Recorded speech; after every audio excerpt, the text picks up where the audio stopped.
Many traders spend years in the market without seeing any real results. If that's you, then this video is exactly what you need.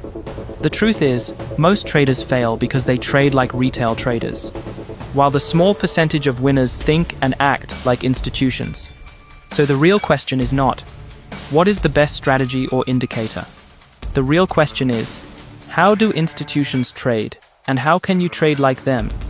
In this video, you will learn how to identify valid bullish and bearish institutional zones in the market, how market maker cycles really work, and how they move price, how to confirm institutional zones using a professional trading checklist, how to recognize the bait and switch tactics used by institutions, how to avoid 2 critical trading mistakes that can ruin your account, and real chart examples so you can apply everything step by step.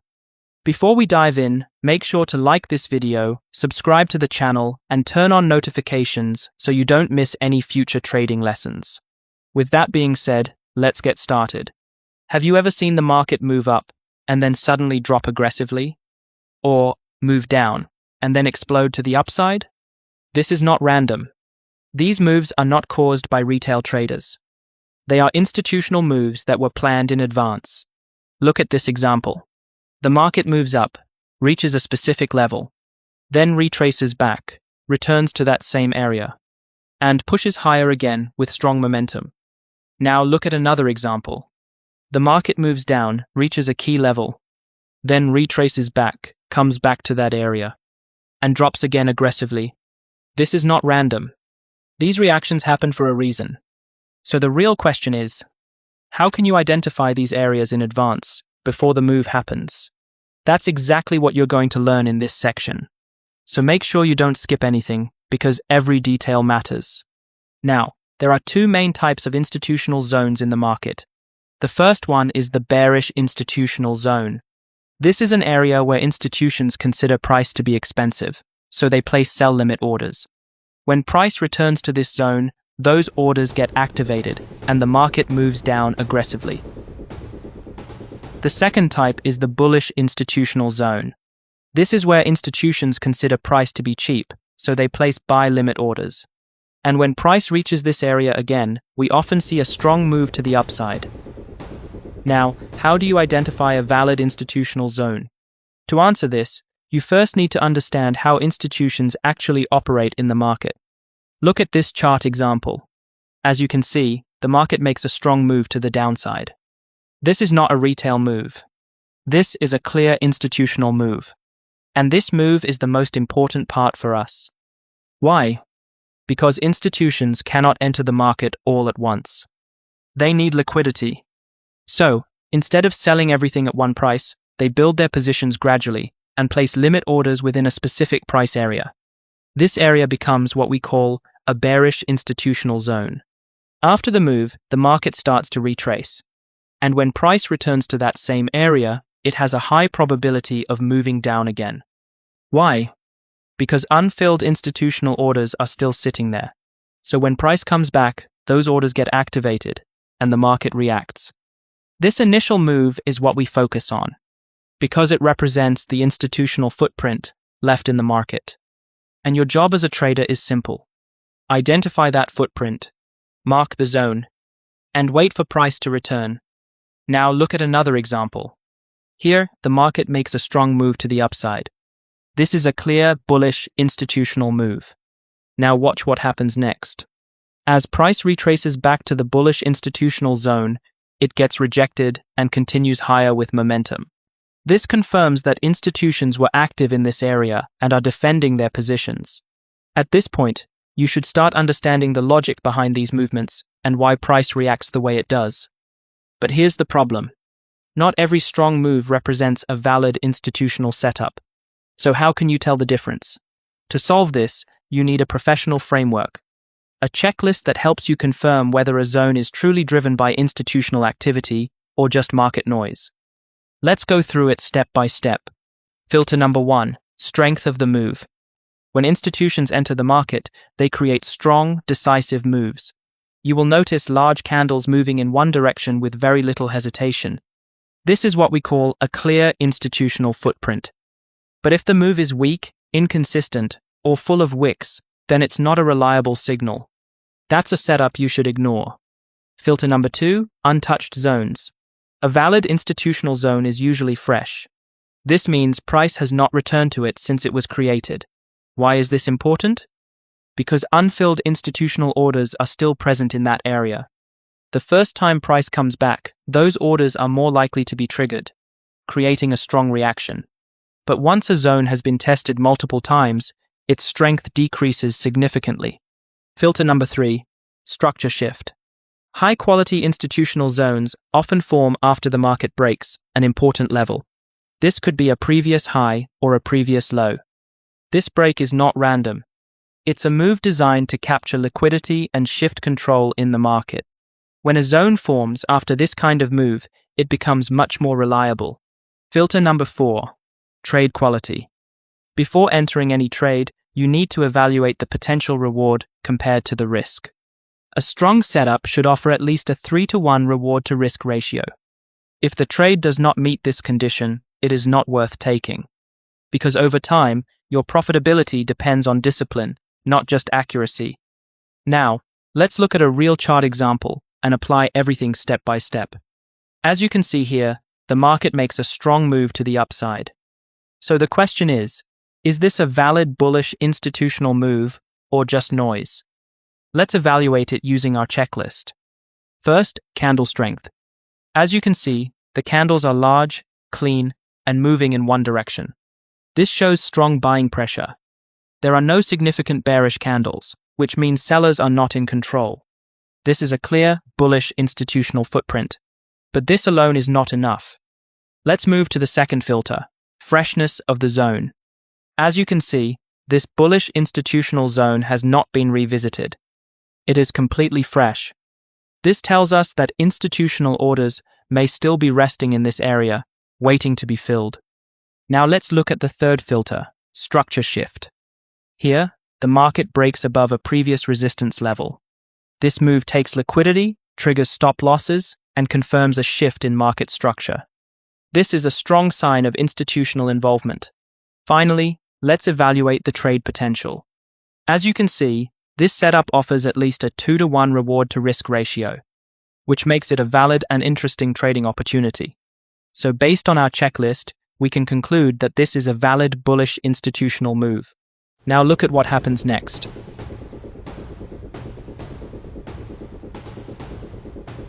The market retraces back to the bullish institutional zone, touches the zone, gets rejected, and then continues moving higher with strong momentum. Now let's look at another chart example. As you can see, the market makes a move to the downside. But take a closer look at the candles. They are not strong. We see wicks, we see hesitation, and even some bullish candles inside the move. This tells us that sellers are not fully in control, and buyers are still pushing back. So this is not a clean institutional move, because when institutions enter the market, the move is strong, decisive, and consistent. Now here's an important rule. If the first condition of the checklist is not met, you don't need to check anything else. You simply ignore the setup and move on to the next opportunity. Now let's look at another example. Here, the market makes a strong move to the upside. The candles are clean, large, and moving with momentum. So this is a clear bullish institutional footprint. The zone is also fresh. It has never been tested before. And we can see a break above the previous resistance, which confirms a shift in market structure. So far, everything looks perfect. But now let's check the final condition, trade quality. As you can see, the reward-to-risk ratio is less than 2-to-1, which means the potential reward is not worth the risk. So even though the setup looks clean, we still ignore it. Because discipline is what protects your capital in the long run. Now let's look at the last example. Here, the market makes a strong move to the downside. As you can see, the candles are large, clean, and bearish. There is no significant buying pressure, which means the first condition is clearly met. Next, let's evaluate the zone. The zone is fresh. It has never been tested before. So the second condition is also satisfied. Now, let's look at the trade potential. As you can see, This setup offers a reward-to-risk ratio greater than 2-to-1, which makes it attractive from a risk perspective. But here's the problem. One important condition is missing. The market did not break below the previous support level, and this condition is critical, because a breakout of support means that liquidity has been taken, and that institutions have likely entered the market. Without this breakout, we don't have confirmation that institutions are truly behind the move. So even though the setup looks clean, it is not a complete institutional setup, and the trade should be ignored. I hope these examples help you clearly understand how to identify valid institutional moves, and more importantly, how to avoid the weak ones. Now let's move to the most important part of this video, the entry signal. When price returns to a bullish or bearish institutional zone, it does not mean you should enter blindly. Look at this example. As you can see, all the conditions are met, but the market does not respect the zone. This happens frequently. So does this mean the strategy doesn't work? No. The method works, but the zone alone is not enough. You still need confirmation. Now let's look at another example. Here, we have a clear, bullish institutional zone. Price retraces back into the zone, and then a pin bar candlestick pattern forms. This pin bar shows a strong rejection of sellers. It tells you that buyers are stepping in, and that institutions are likely defending their positions. So, the first confirmation signal you can use is the pin bar. Now let's look at another example. Here, we have a bearish institutional zone. Price retraces back into the zone, and then forms a strong bearish engulfing pattern. This candle shows that buyers were rejected aggressively, and that sellers have taken control. This is a clear confirmation that institutions are active in the zone. So instead of entering blindly, you wait for price to return to the zone, and then you look for a clear rejection signal.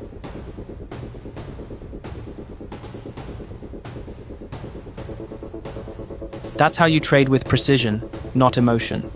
If you want to learn more about candlestick signals, make sure to check out the candlestick patterns lesson in this playlist.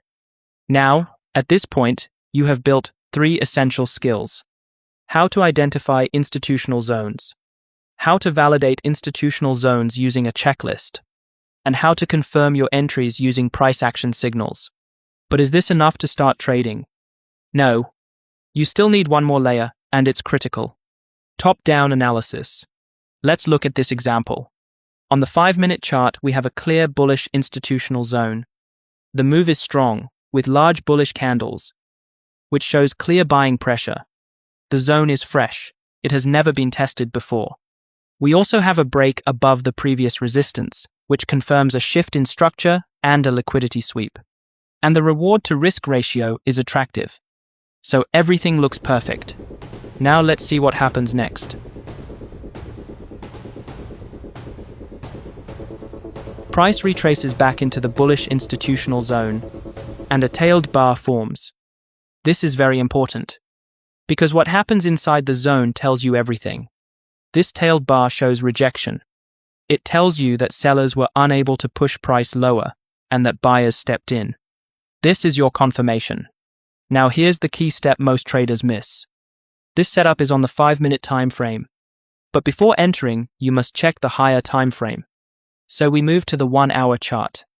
As you can see, the market is trending up. This aligns perfectly with our bullish setup on the lower time frame, and alignment is critical. If the higher time frame does not support your trade, you ignore the setup. Now we go back to the 5-minute chart. You enter at the close of the confirmation candle. You place your stop loss below the signal candle, and your target is the next key level.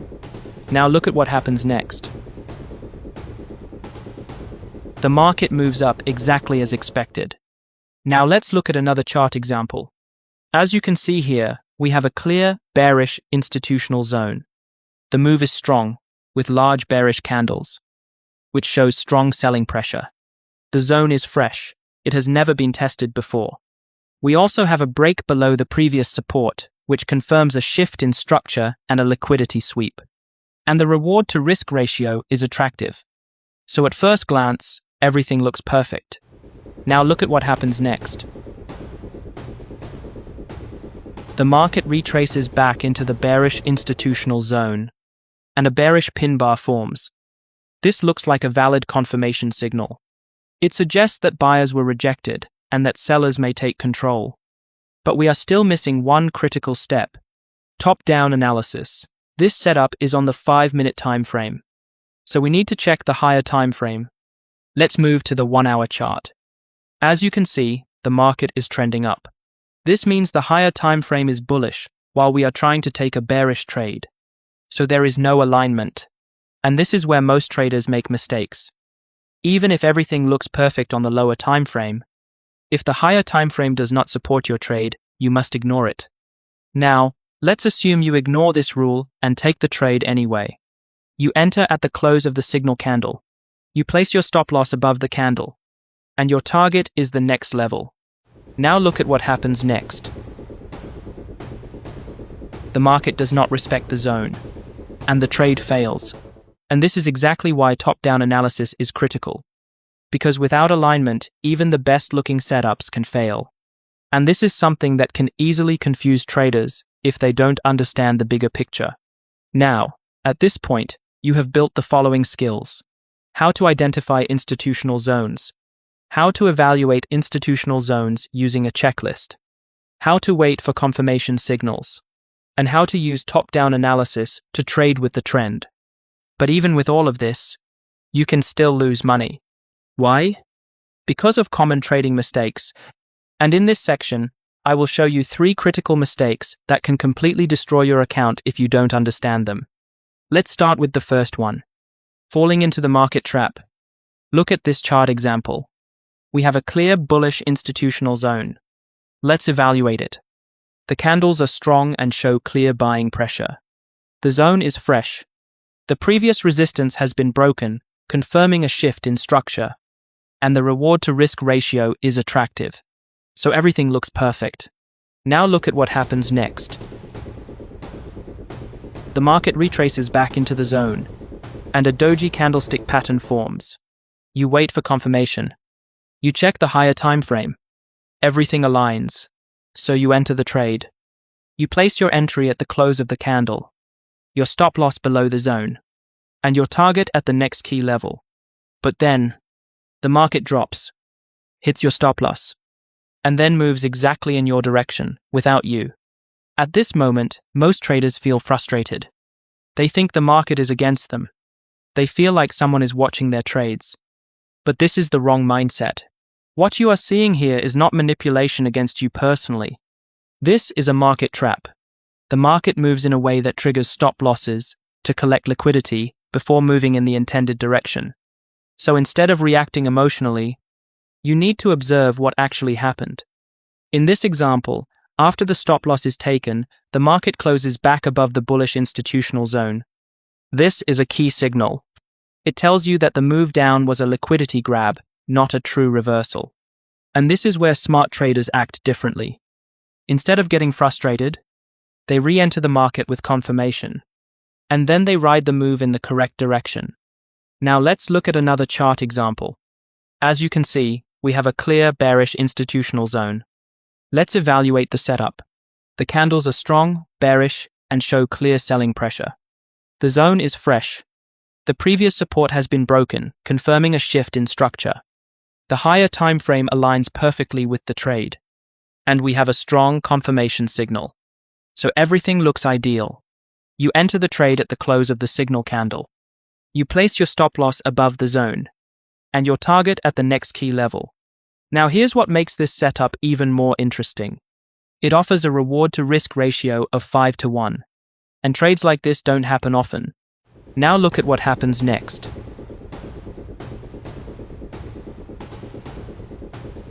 The market starts moving in your favor, but then it pulls back slightly, and this is where most traders fail. You start to feel fear. You don't want to lose your profits, so you close the trade early before it reaches the target. But this is a mistake. As I said before, the market will always test your emotions. It will not move in a straight line. It will go up and down just to create doubt. And if you don't respect your target, you destroy your risk-to-reward ratio. And over time, this will destroy your profitability. Now let's see what happens if you stay disciplined.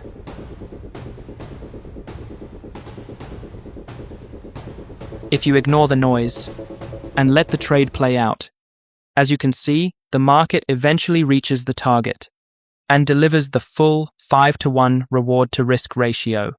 This means that even if you lose 4 trades in a row, one winning trade like this makes you profitable. But if you close your trades early, you lose that edge completely. So I hope this video helps you understand how to identify, validate, and trade institutional zones with confidence. If you found value in this video, make sure to like the video, subscribe to the channel, and turn on notifications so you don't miss the next lesson. Thank you for watching, and see you in the next video.